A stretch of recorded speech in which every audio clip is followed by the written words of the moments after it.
Hello student, welcome to quantum learning Varanasi centre. और क्या हाल चाल है मेरे बच्चों? सब बढ़िया। चलो, तो यार देखो, हम लोग सॉल्यूशन के सीरीज पे चल रहे थे, जिसमें हमारा लेक्चर नंबर 4 तक हो चुका था। Ideal, non ideal solution, azeotropic mixture, और हाँ मतलब ये दो टॉपिक था उसमें, ठीक है, वो हो गया था। अब देखो, हम लोग रिकॉर्ड कर रहे हैं यार, मतलब अपलोड होगा लेक्चर नंबर 5, जिसमें हम लोग पढ़ेंगे कोलिगेटिव प्रॉपर्टीज। क्या पढ़ेंगे बच्चा? Colligative property. देखो बहुत इंपॉर्टेंट है कोलिगेटिव प्रॉपर्टीज, सही बता रहा हूँ, बहुत इंपॉर्टेंट है। ठीक है, कोलिगेटिव प्रॉपर्टीज और वांट ऑफ फैक्टर, ये तुम्हारा देखो मेंस में भी आता है, नीट में भी पूछा जाता है, एकेडमिक में भी पूछा जाता है, एडवांस तक में क्वेश्चन बनता है इससे। अभी हर जगह क्वेश्चन पूछा जा रहा है, मतलब इंपॉर्टेंट तो होगा, कुछ ना कुछ तो अहमियत होगी इस चैप्टर की। तो इसी वजह से चैप्टर बहुत इंपॉर्टेंट है। ठीक है, अब देखो, अगर हम बात करें तो इस कोलिगेटिव प्रॉपर्टीज होता क्या है कि नहीं? यही सी बात है, कहोगे ना कि सर ये कोलिगेटिव प्रॉपर्टीज किस चिड़िया का नाम है ना? तो बेटा, कोलिगेटिव प्रॉपर्टीज बहुत अच्छी चिड़िया का नाम है। चलो मजाक कर रहा है, देखो समझो। कोलिगेटिव प्रॉपर्टीज का मतलब होता है बच्चा, the properties of solution which only depends on number of solid particles. मतलब सॉल्यूशन की वो प्रॉपर्टीज जो कि सिर्फ सॉलिड पार्टिकल्स के ऊपर डिपेंड करे, उसे हम लोग बोलते हैं कोलिगेटिव प्रॉपर्टीज। ठीक है, स्टेटमेंट के साथ चलते हैं जिससे कि तुम लोग को और अच्छे समझ में आए। तो कोलिगेटिव प्रॉपर्टीज क्या हो जाएगा?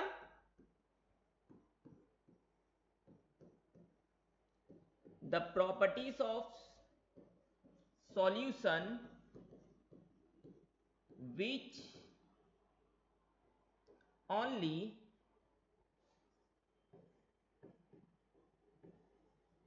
depends on number of solute particles। ठीक है, वो प्रॉपर्टीज ऑफ सॉल्यूशन बच्चा जो कि सिर्फ नंबर ऑफ सॉलिड पार्टिकल्स के ऊपर डिपेंड करे, उसे हम लोग क्या बोलेंगे? कोलिगेटिव प्रॉपर्टीज बोलेंगे। क्या बोलेंगे? कोलिगेटिव। क्लियर है? अब समझो जरा सी एग्जांपल में कि सर कैसे हो रहा है। देखो, अगर मान लो मैं मतलब वाटर ले रहा हूं, वाटर कितने पे बॉयल होता है? 100 डिग्री सेंटीग्रेड पे। ठीक है, अगर उस वाटर में मैं अगर 10 ग्राम NaCl को मिक्स कर दूं, तो क्या वो सॉल्यूशन अभी भी 100 डिग्री सेंटीग्रेड पे बॉयल होगा? जाहिर सी बात है नहीं होगा। क्यों नहीं होगा? क्योंकि अब जब हम 100 डिग्री सेंटीग्रेड देंगे तो उसमें से कुछ अमाउंट क्या करेगा? NaCl एब्जॉर्ब करेगा। इसी वजह से बॉइलिंग पॉइंट बढ़ जाएगा। अच्छा, अब 10 ग्राम की जगह 20 ग्राम करेंगे तो बॉइलिंग पॉइंट और बढ़ेगा। 30 ग्राम करेंगे और 100 ग्राम करेंगे और 1 kg डिजॉल्व करेंगे और, मतलब देखो, जैसे जैसे सॉल्यूट को डिजॉल्व कर रहे हैं वैसे वैसे क्या हो रहा है? बॉइलिंग पॉइंट तो बढ़ रहा है ना। तो इसी को हम लोग बोलते हैं कोलिगेटिव प्रॉपर्टीज। क्यों? क्योंकि NaCl सॉल्यूट हो गया, और देखो उसको जैसे जैसे ऐड करें वैसे वैसे बॉइलिंग पॉइंट इनहेंस होता जा रहा है, बढ़ता जा रहा है। तो इसे क्या हो गया? इसे हम लोग क्या बोलेंगे? कोलिगेटिव प्रॉपर्टीज बोलेंगे। क्लियर है? चलिए, बहुत बढ़िया। अब बात आता है क्वेश्चन की, सर हम लोग कोलिगेटिव प्रॉपर्टीज यूज करके क्या कैलकुलेट करते हैं, क्या निकालते हैं? तो क्वेश्चन देखो बहुत बार पूछा भी है, MCQ टाइप में क्वेश्चन में भी। तो देखो, colligative properties is used to calculate molecular mass of solute, जिसको हम लोग रिप्रेजेंट करेंगे MB से। हम लोग क्या करते हैं? कोलिगेटिव प्रॉपर्टीज यूज करते हैं कैलकुलेट करने के लिए, क्या? Molecular mass of solute, solute के मॉलिक्यूलर मास के लिए। ठीक है, तो समझ में आ गया कोलिगेटिव प्रॉपर्टीज। अब बात करते हैं टाइप्स ऑफ कोलिगेटिव प्रॉपर्टीज। क्या बात करेंगे बच्चा? Types of colligative properties. Colligative properties के टाइप्स भी हैं, तो भी जानते हैं। टाइप्स ऑफ कोलिगेटिव प्रॉपर्टीज कितने तरह के होते हैं? देखो कितने तरह के होते हैं। पहला है इसमें RLVP। RLVP का मतलब relative lowering in vapour pressure. ठीक है, दूसरा है एलिवेशन इन बॉइलिंग पॉइंट। तीसरा है डिप्रेशन इन फ्रीजिंग पॉइंट। और चौथा है बच्चा ऑस्मोटिक प्रेशर। ये 4 तरह के कोलिगेटिव प्रॉपर्टीज हमारे पास होता है और ये हमें चारों पढ़ने हैं। ऐसा नहीं कि बस एक पढ़ना, हमें पढ़ना चारों है और बहुत इंपॉर्टेंट भी है। क्या है ये? बहुत इंपॉर्टेंट भी है। ठीक है, तो हम इन सब के बारे में वन बाय वन बात करते हैं। चलिए, तो सबसे पहले बात करेंगे रिलेटिव लोअरिंग वेपर प्रेशर। ठीक है, अच्छा देखो, चलो ठीक है, उसी बात कर लीजिएगा। तो relative lowering of vapour pressure या in vapour pressure, relative lowering vapour pressure में है क्या कि when a non volatile solute is added in a pure solvent then there is decrease in vapour pressure take place called as relative lowering in vapour pressure. जाहिर सी बात है, समझो ना, वाटर है, प्योर वाटर, उसमें कुछ नहीं है, तो 100 डिग्री सेंटीग्रेड पे क्या होगा? वेपराइज होगा, तो उसका कुछ ना कुछ वेपर प्रेशर हो जाएगा, है कि नहीं? लेकिन जब उसमें मैं नॉन वोलेटाइल सॉल्यूट जैसे NaCl को ऐड करूंगा, तो अब बॉयल तो वो 120 डिग्री सेंटीग्रेड पे होगा ना, तो अब 120 का मतलब क्या? वेपर प्रेशर और कम हो जाएगा और कम बनेगा। जब वेपर प्रेशर कम बनेगा तो प्योर सॉल्वेंट के कंपैरिजन में रिलेटिवली क्या होगा? सॉल्यूशन का वेपर प्रेशर कम हो जाएगा, तो इसी को क्या बोलते हैं? Relative lowering in vapour pressure बोलते हैं। देखो ये लिखा हुआ statement, when a non volatile solute A is dissolve in a pure solvent B। ठीक है, रुक जाओ, हम लोग चेंज कर लेते हैं क्योंकि हम लोग एक ही जगह हर चीज सेम पढ़ेंगे, हर जगह चेंज तो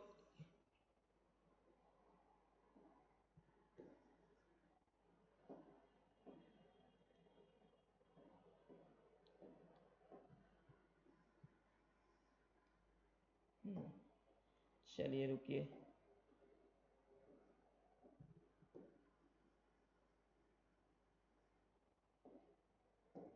ये भी नहीं,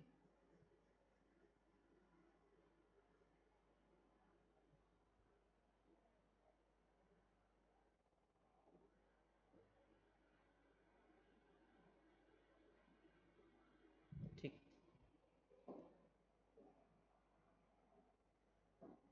हाँ, तो हम लोग नॉन वोलेटाइल सॉल्यूट को बी से रिप्रेजेंट करेंगे हर जगह, ठीक है, और सॉल्वेंट को ए से, जिससे कि कंफ्यूजन ना हो, क्योंकि हम लोगों ने पहले वही लिया हुआ है। तो अब आ जाओ रिलेटिव लोअरिंग वेपर प्रेशर, कि when a non volatile solute B is dissolve in a pure solvent a the vapour pressure of the solvent is lower.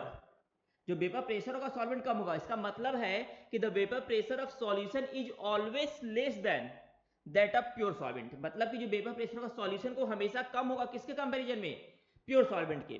Because the escaping tendency of solvent molecules decreases, क्योंकि escaping tendency ही कम हो जाएगा। ठीक है, Raoult law में मैंने जैसे बताया हुआ था। ठीक है, तो ये चीज हमारा RLVP, relative lowering of vapour pressure. अब समझो, तो अब देखो होगा क्या, तो इसी वजह से जो हमारा फॉर्मूला होता है, जैसे जो राउल्ट्स लॉ था, PS equal to P not A mole fraction A plus P not B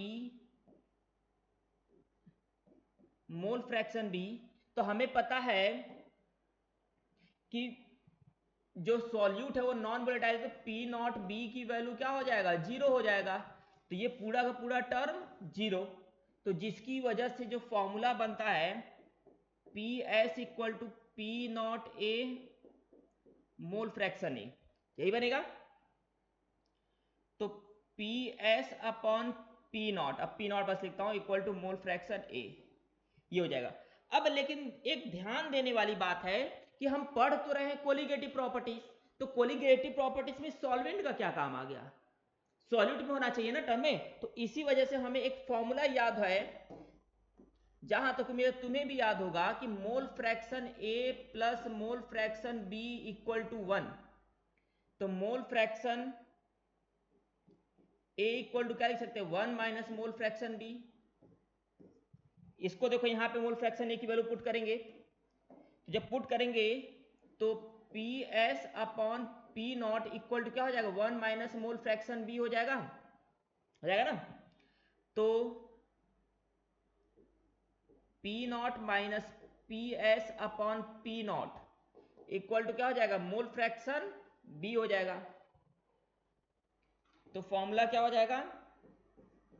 P not minus PS upon P not equal to mole fraction B को क्या लिख सकते हैं? NB upon Na plus NB।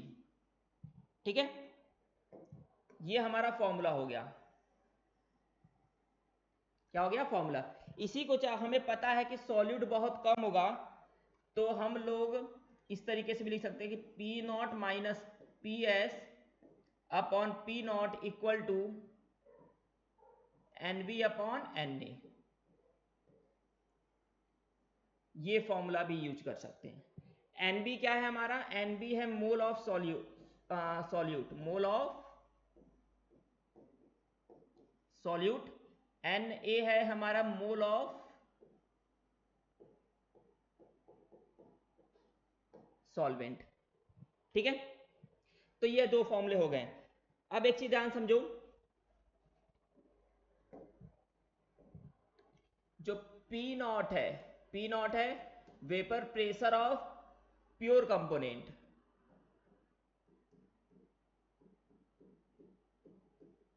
P not क्या है? Vapour pressure of pure component. और P S क्या है हमारा? पी एस है वेपर प्रेशर ऑफ सॉल्यूशन। ठीक है, इसको याद रखिएगा। और ये भी याद रखिएगा कि एन बी इक्वल टू होता है W B upon M A, और एन ए इक्वल टू होता है W A upon M A. M A M B क्या है? Molar mass of.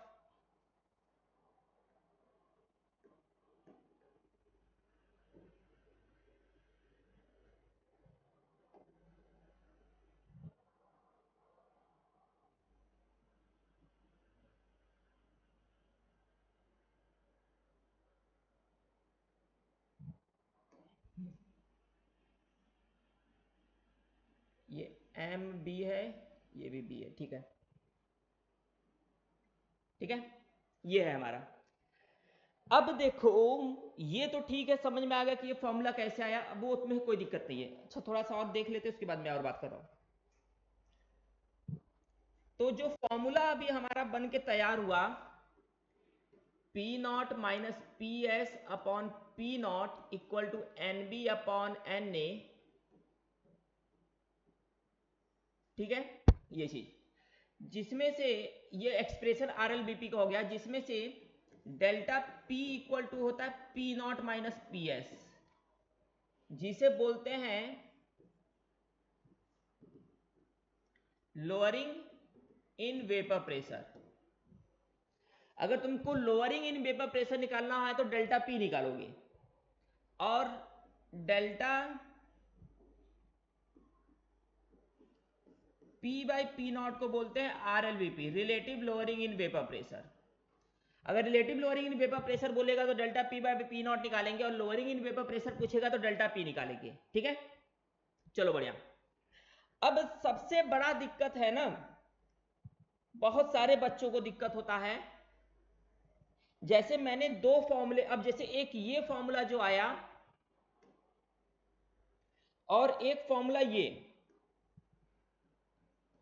P not minus P S upon P S equal to N B upon N A. एक ये जो formula, ये जो Raoult's law के थ्रू आया था,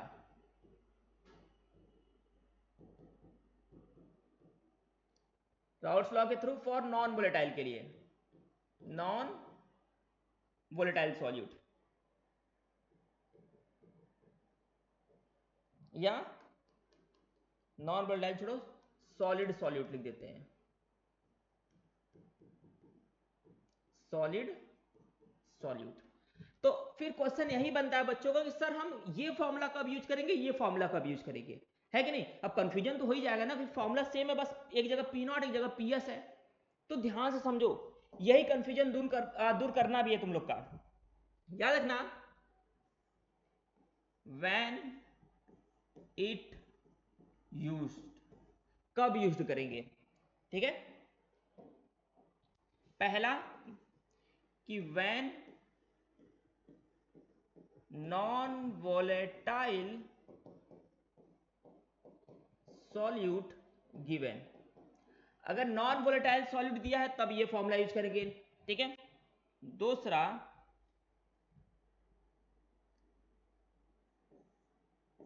to calculate molecular mass of solute. और जब हमें molecular mass of solute calculate करना हो तब यूज करेंगे, या फिर तुमसे पूछा बोला हो कैलकुलेट आरएलबीपी,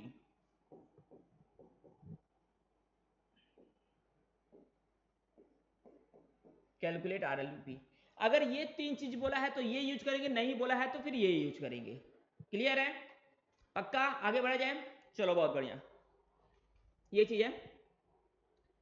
ठीक है, और सब कोई दिक्कत नहीं, मोल वोल में देख लोगे, एनबी एनए का फॉर्मूला, मोल का फॉर्मूला क्या होता है, given mass upon molar mass, तो ये सब अभी आगे आ जाएगा। चलो तो क्वेश्चन की बात करते हैं। क्वेश्चन क्या है, बोला है कि mass of urea required to dissolve in 1000 gram of water in order to reduce the vapour pressure of water by 25% each. मतलब कि कितना मास हमें यूरिया का चाहिए कि हम जब उसको वाटर में डिजॉल्व करें तो वाटर का जितना वेपर प्रेशर था उसका 25% घट जाए। ठीक है, मतलब सॉल्यूशन बन जाएगा तो उसका 25%, प्योर का 25% मतलब घट जाएगा तो कितना आ जाएगा, 75% बचेगा। ठीक है, तो PS इक्वल टू क्या हो जाएगा, 25% ऑफ P नॉट, मतलब बेसिकली क्या हो जाएगा, इतना घटेगा। ठीक है,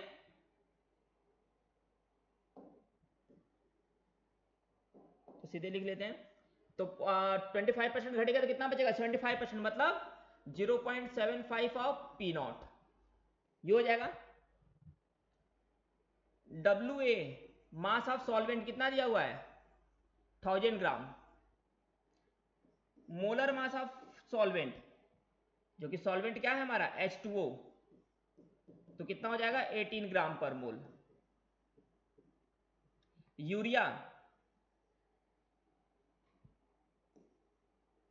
WB निकालना है, MB जो कि यूरिया है, NH2CONH2, ये फॉर्मूला होता है यूरिया का, जिसका मोलर मास आता है 60 ग्राम पर मोल। निकालोगे तो इतना ही आएगा, देख लेना। ठीक है, ये चीज है। हमें क्या निकालना है, WB निकालना है। क्या निकालना है, WB। तो देखो, तो फॉर्मूला, अच्छा अब कौन सा लगेगा, राउल्स लॉ वाला लगेगा कि आरएलबीपी। तो देखो क्वेश्चन में कहीं भी हमें नॉन वोलेटाइल सॉल्यूट का नाम नहीं आया हुआ है। अब जब कहीं भी नॉन वोलेटाइल सॉल्यूट नहीं आया हुआ तो फॉर्मूला कौन हो जाएगा, P not minus P S upon P S equal to WB upon, मतलब NB अपॉन NA था, तो इसी को लिख सकते P not minus P S upon P not equal to WB into MA upon WA into MB। देखो इस फॉर्मूले को लिख सकते हो, मतलब ये जो फॉर्मूला है ना हमारा, ये NB इक्वल टू क्या होता है, WB अपॉन MB, और NA इक्वल टू क्या होता है, WA अपॉन NA। तो पुट करोगे तो जो एक्सप्रेशन मैंने यहां पे लिखा है वही एक्सप्रेशन आ जाएगा। ठीक है, अब वैल्यू पुट करते हैं। पी नॉट तो हमारा पी नॉट रहेगा, और पी एस की जगह क्या हो जाएगा, तो P not minus 0.75 P not upon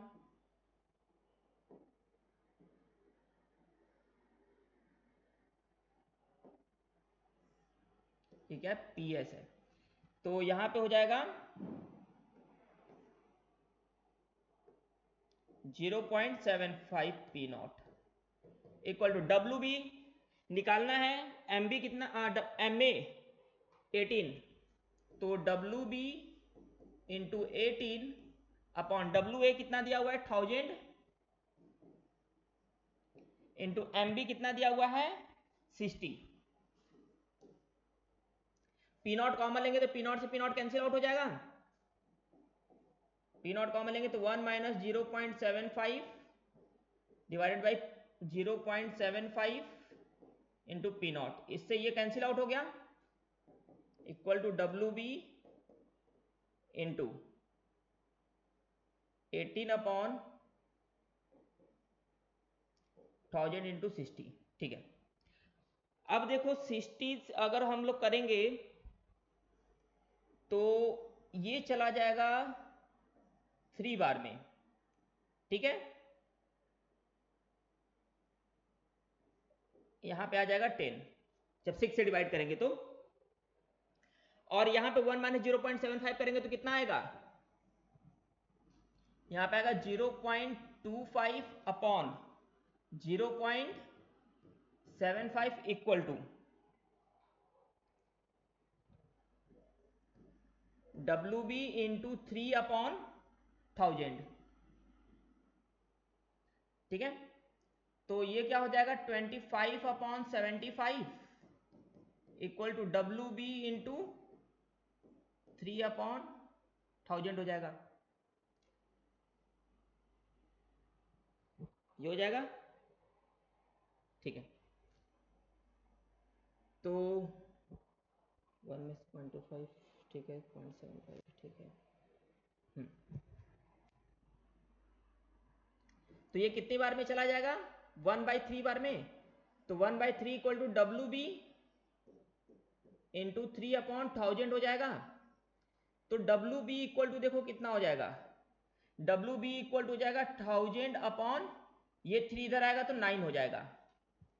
divide कर देते, 1000 को 9 से डिवाइड करते हैं, देखा जाए कितना आता है, 1000 डिवाइडेड बाई 9 तुम्हारा आएगा 111.1 ग्राम। तो WB इक्वल टू क्या हो जाएगा 111.1 ग्राम, ठीक है। तो इतना ग्राम हमें क्या चाहिए, यूरिया चाहिए। समझ में आया। देखो बस एक बार कॉन्सेप्ट समझ जाओगे तो क्वेश्चन आसानी से हो जाएगा, सिर्फ कॉन्सेप्ट की ही दिक्कत है इसमें, ठीक है। चलो आगे बढ़ते हैं। नेक्स्ट देखो है कि the vapour pressure of benzene at a certain temperature is 640। मैं पहले गिवन लिख देता हूं। बेंजीन को हम लोग, प्रेशर ऑफ बेंजीन को PB से रिप्रेजेंट करेंगे, और non volatile non electrolyte solid बोला है, ठीक है। तो P नॉट ऑफ बेंजीन, चलो मैं बेंजीन पूरा लिख दे रहा हूं। बेंजीन क्या, मैं C6H6 लिख दे रहा हूं। P not of C6H6 equal to कितना है 640 mm of Hg, a non volatile solute and non electrolyte solid weighing 2.175, solute WB कितना है 2.175 gram is added to 39.08 gram benzene. तो WA सॉल्वेंट है जो कि मास ज्यादा है ना, 39.08 gram. If the vapour pressure of the solution is 600 mmHg, जब इसको ऐड करेंगे तो जो वेपर प्रेशर सॉल्यूशन का आता है वो 600 आ जाता है mmHg। तो वो गिवन लिखना बहुत जरूरी है, गिवन लिख दोगे तो क्वेश्चन सॉल्व हो जाता है फिर। तो what is the molecular weight of the solid substance, तो मॉलिक्यूलर वेट का मतलब मॉलिक्यूलर मास। तो मॉलिक्यूलर मास किसका, सॉलिड सब्सटेंस कौन है हमारा, B होगा। तो MB इक्वल टू पूछा है, ए देखो WA दिया है, MA हमें चाहिए मोलर मास ऑफ क्या कहते हैं सॉल्वेंट बेंजीन। तो 12 6 या कितना आ जाएगा 72 और 6 78 कितना आ जाएगा 78 ग्राम पर मोल, ठीक है। चलो अब हमें निकालना है MB निकालना है, molar mass of molecular mass of solute. अब ये बताओ जब बोला है मॉलिक्यूलर मास ऑफ सॉल्यूट निकालना है तो कौन सा फॉर्मूला लगेगा, RLBP या राउल्स लॉ। हाँ बहुत सही, RLBP लगेगा जो भी मैंने बताया। तो फॉर्मूला क्या हो जाएगा P not minus PS upon P not equal to WB into MA upon MB into WA। Put करते हैं सारी चीजें। तो P not 640 minus PS 600 upon 640 equal to WB देखो दिया 2.175 इंटू MA 78 अपॉन MB, ठीक है निकालना है, इंटू WA देखो कितना दिया हुआ है 39.08, ठीक है। तो इसमें करेंगे तो 40/640 इक्वल टू 2.175 इंटू, अब देखो 39 टू जाइए मतलब 2 बार में चला जा रहा नियर बाई, तो हम मान के चलते ठीक है ये 2 बार में चला गया, तो इंटू 2/m/b हो जाएगा। यहां पे देखो 0 से 0 चला जाएगा, इससे काटेंगे ये 2 बार में चला जाएगा, फिर इससे इसको डिवाइड करेंगे तो ये 32 बार में चला जाएगा। तो होगा क्या देखो, तो हमारे पास आएगा 1/32 इक्वल टू, देखते हैं थोड़ा सा, 32 2.175 अपॉन mb, तो mb इक्वल टू कितना हो जाएगा 2.175 इंटू 32, मल्टीप्लाई करके देखते हैं 64 69 के अप्रॉक्सीमेट आएगा हमको लग रहा है, 32 जब 64 तो ऐसे हो रहा है, ठीक है 2.175 मल्टीप्लाइड बाई 32, हाँ देखो तो मोलर मास ऑफ सॉल्यूट कितना आ जाएगा बच्चा 69.6 ग्राम पर मोल, ठीक है। तो ये हमारा क्या आ गया, इसका आंसर आ गया। क्लियर है, समझ में आया, कोई दिक्कत, ठीक है। देखो जी बस समझना है और कुछ नहीं है, देख लो चीजें, जब गिवन लिख दिया हमने, बस हमें पहचानना था कि RLBP का लगेगा कि रॉल्स लॉ वाला लगेगा, तो गिवन लिखने में देखो सब कुछ आसानी से हो गया कि नहीं, कोई दिक्कत हुआ नहीं हुआ, ठीक है। आगे बढ़ा जाए, चलो आगे बढ़ते हैं। देखो नेक्स्ट क्वेश्चन है, vapour pressure of CCl4 at 25 degree centigrade is 143। देखो पढ़ते हुए गिवन लिखेंगे, CCl4 सिर्फ एक कंपोनेंट का बोला मतलब प्योर हो गया, तो P नॉट कितना दिया हुआ है 143 mmHg, उसके बाद 0.5 ग्राम ऑफ नॉन वोलेटाइल मतलब WB 0.5 ग्राम, जिसका मॉलिक्यूलर वेट है 65 मतलब MB 65 is dissolve in 100 ml of CCl4 मतलब WA 100 ml। अच्छा वॉल्यूम दिया है, क्या दिया है volume 100 ml।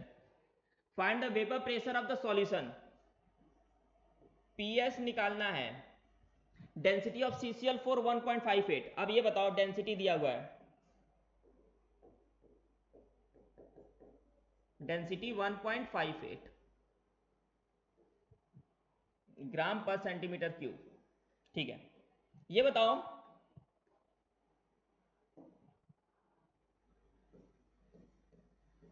Density equal to क्या होता है, मास अपॉन वॉल्यूम। अच्छा क्योंकि देखो हमें क्या नहीं पता है, हमें कहीं भी WA नहीं, मास ऑफ सॉल्वेंट नहीं पता है, तो हम वो पता करेंगे, और हमें पता है कि CCl4 ही क्या है सॉल्वेंट है हमारा, CCl4 ही सॉल्वेंट, तो डेंसिटी कितना दिया हुआ CCl4 का 1.58, तो पहले मास लिख लेते हैं, यहां पे मास किसका आएगा WA का आएगा, तो WA इक्वल टू क्या हो जाएगा density into volume, density 1.58 into volume 100 दिया ना 100, तो मास ऑफ सॉल्वेंट कितना आ जाएगा 158 ग्राम, ठीक है। इतनी चीजें दिया हुआ है, हमें पूछा हुआ है कि वेपर प्रेशर ऑफ सॉल्यूशन क्या होगा PS, ये पूछा हुआ है, ठीक है।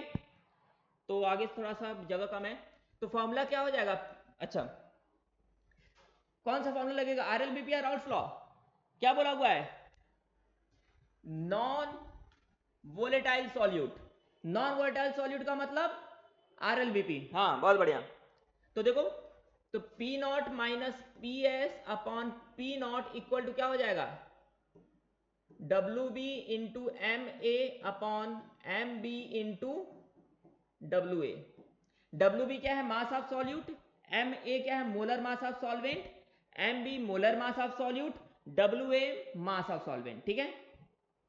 अब गिवन जो है उसको लिखते हैं हम लोग यहाँ पे बच्चा, तो देखो P नॉट कितना दिया 143, तो 143 PS तो निकालना है upon 143 equal to WB,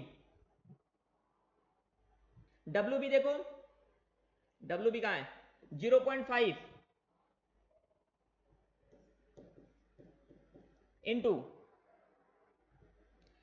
solvent का मोलर मास, सॉल्वेंट का मोलर मास अच्छा नहीं निकाले हैं तो निकाल लेते हैं, CCl4 का निकालेंगे तो 12 + 4 × 35.5 तो कितना हो जाएगा 140 152 आएगा, कितना आएगा 152, ठीक है देख लो ना। तो ये हो गया 152 अपॉन MB, MB देखो 65 इंटू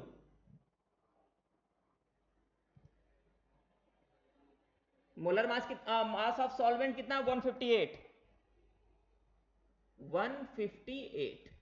ये आ गया। अब हम इसको सॉल्व कर देंगे, हमें मिल जाएगा, ठीक है। तो सॉल्व कर देते हैं, मोबाइल से ही सॉल्व कर लेते हैं, बहुत ज़्यादा दिक्कत तो है नहीं यार। तो 0.5 × 152 करेंगे तो हमारा आ जाएगा 76। तो 143 माइनस PS, 143 को भी उधर कर दे रहा हूँ मैं, तो मल्टीप्लाइड बाई 143 आ जाएगा 10868 अपॉन, नीचे सॉल्व करते हैं, 65 मल्टीप्लाइड बाई 158, तो ये आ जाएगा 10270 आ जाएगा, ठीक है। तो PS इक्वल टू, इसको डिवाइड करेंगे तो कितना आ जाएगा 10868 डिवाइडेड बाई 10270, इसको कट करेंगे तो आ जाएगा 1.05, कितना आएगा 1.05। तो PS इक्वल टू कितना हो जाएगा 143 माइनस 1.05, ठीक है। तो 143, तो ये कितना आ जाएगा तुम्हारा PS इक्वल टू 141.9 mmHg, ये आएगा हमारा आंसर, क्या आएगा 141.9 mmHg। आंसर देखो यहाँ पे दिया था ना, कौन सा है 141, मतलब पहला ऑप्शन क्या है सही है। क्लियर है, समझ में आया। तो ये चीज है हमारे पास, ठीक है। तो यहाँ पे ये हमारा क्या हो गया, खत्म हो गया, ये चैप्टर हमारा यहाँ पे समाप्त। अब आगे हम लोग देखेंगे नेक्स्ट हमारे पास कोलिगेटिव प्रॉपर्टीज कौन सा है, एलिवेशन इन बॉइलिंग पॉइंट और डिप्रेशन इन फ्रीजिंग पॉइंट, ठीक है। तो इसके साथ हम लोग नेक्स्ट लेक्चर में मिला जाएगा। और यहाँ तक सबको समझ में आया, कोई दिक्कत कोई परेशानी, पक्का, चलिए बहुत बढ़िया। तो अब हम लोग मिला जाएगा नेक्स्ट क्लास में, ठीक है। चलिए आज का सेवा समाप्त।